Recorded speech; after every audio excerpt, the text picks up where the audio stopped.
I get an awful lot of questions from company drivers, guys that are thinking about being owner-operators. I thought I'd go through a few of the basic things that, in my opinion, you should do if you're thinking about being an owner-operator. The first thing, as a company driver, you're already working for the company that you'd like to be an owner-operator with.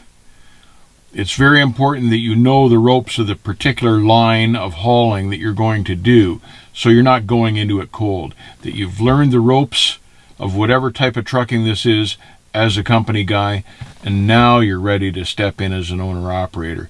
You don't want to try hauling dry freight as a company driver and then be an owner-operator and pulling a bull rack, because there are all sorts of things to know pulling a bull rack that you won't have learned as a company driver hauling freight.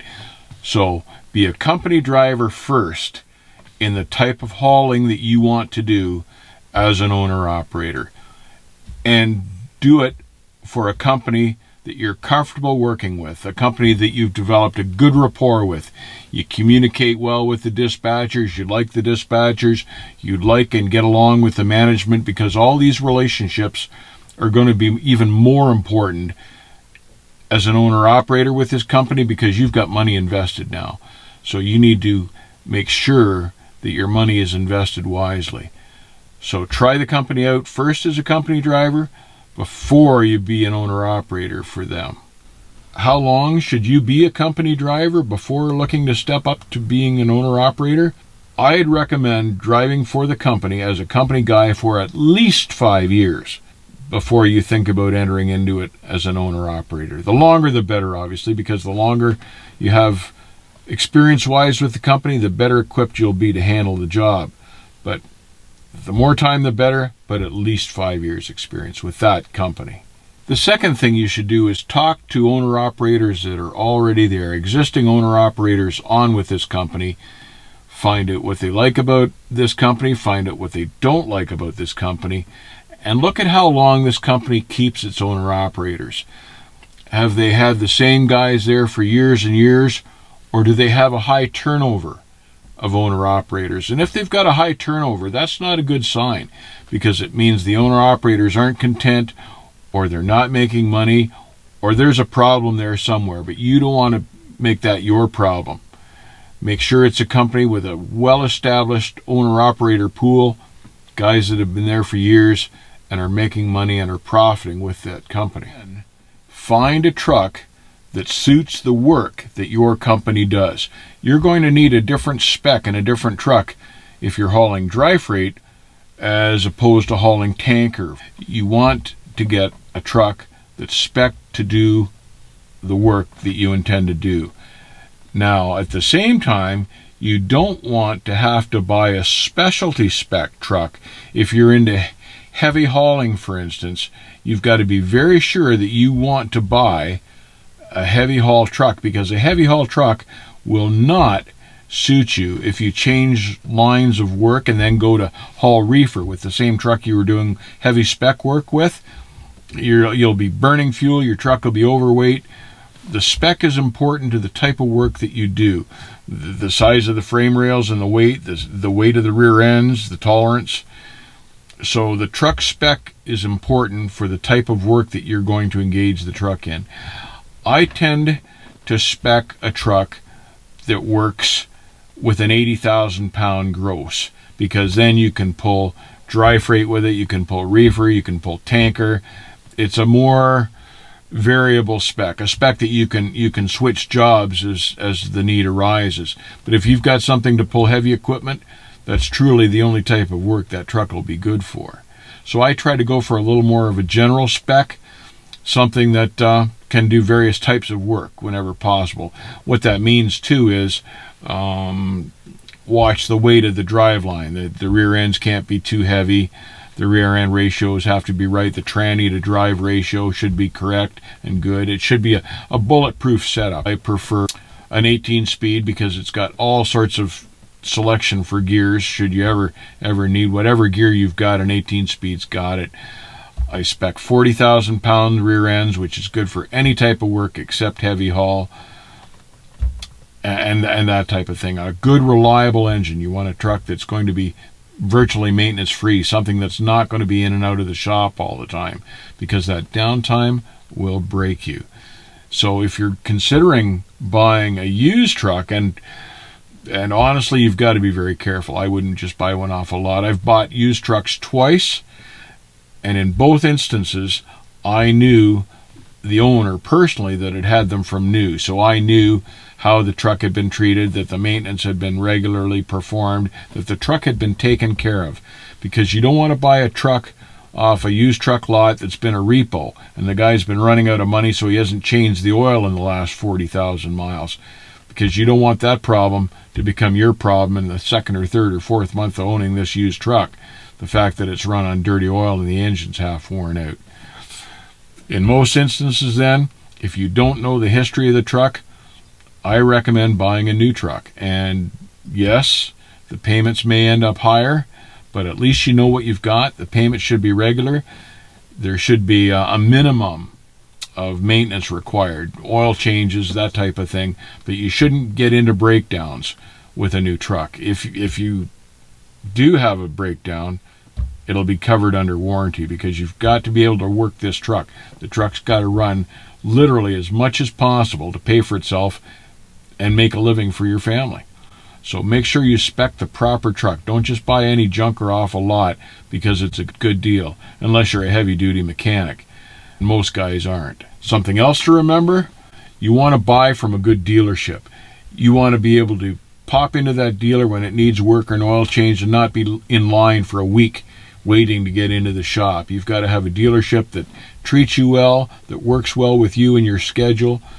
Having a good dealership is very important, and have it close to home as possible, because you'd be surprised the number of times you want to drop the truck in for something minor that the dealership's got to do, and you don't want your wife to have to drive 200 miles to pick you up and come home again.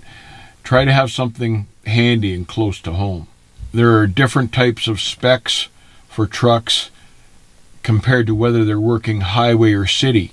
If you're running a city truck, and these days there's probably better money in that than working on the highway, but if you're running a city truck, you don't need a truck with a bunk, and you need a fairly short wheelbase. You don't need to spec a big long sucker just to work in town. And that's, you'll curse yourself day in, day out if you're doing 20, 30 pickups a day with a long wheelbase truck. You should spec for the job that you're doing. So if you're doing city work, spec a short wheelbase with no bunk, but something that's highly reliable.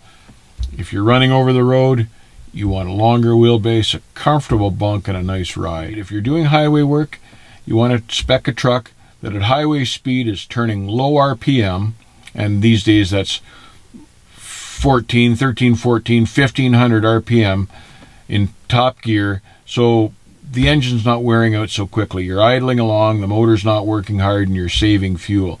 So you don't want to spec a truck for highway work with 411 rear ends, for instance. You want to be thinking, at least 370 rears or lower for a ratio. And the final drive line is important as well, the final gear ratio. So work with your salesman so that the truck is churning 13, 14, 1500 in the top hole at highway speed. And that'll save you fuel, it'll save the rear ends, it'll save everything on the truck from wearing out quite so quickly. Something I've always done that isn't fashionable these days so much is I've always spec'd big rubber on my trucks. I spec 24/5 rubber.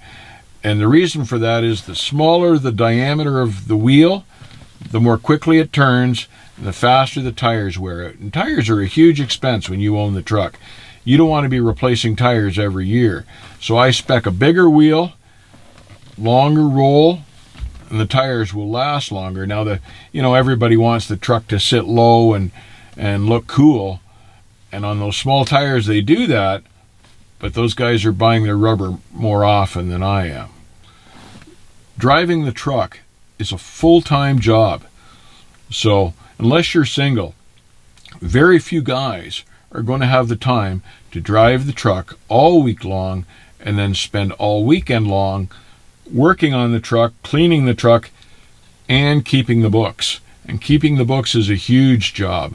So determine who's going to keep track of the paperwork end of your trucking operation. I was lucky, and in my case, my wife was quite capable of doing that. But truly, as an owner-operator, it takes two people to run the truck.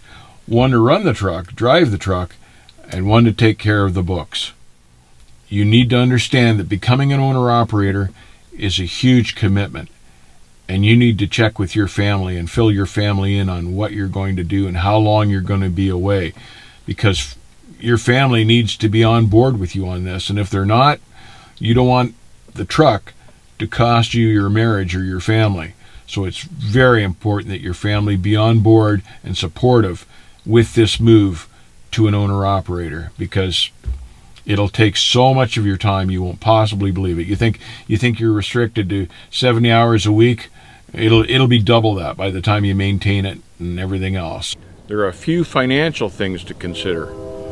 I recommend that you lease on with a company that pays weekly, because money flow is very important if you're an owner-operator. You need a large reserve in the bank for all sorts of things, from handling mechanical emergencies to downtime to a little relaxation time, and you're going to need that.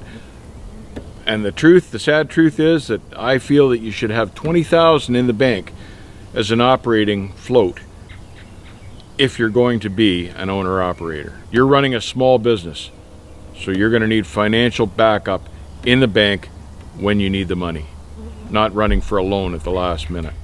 In closing, I'd like to tell you that as a company driver, you can walk away from the truck at the end of the day and leave the problems with the company. You're not bringing the problems home. As an owner-operator, you're bringing all the problems home and all the commitment and all the worry. So be absolutely sure that being an owner-operator is what you want to do. Myself, I've truly enjoyed it, but be aware there are headaches involved, so you want to go into this with your eyes open.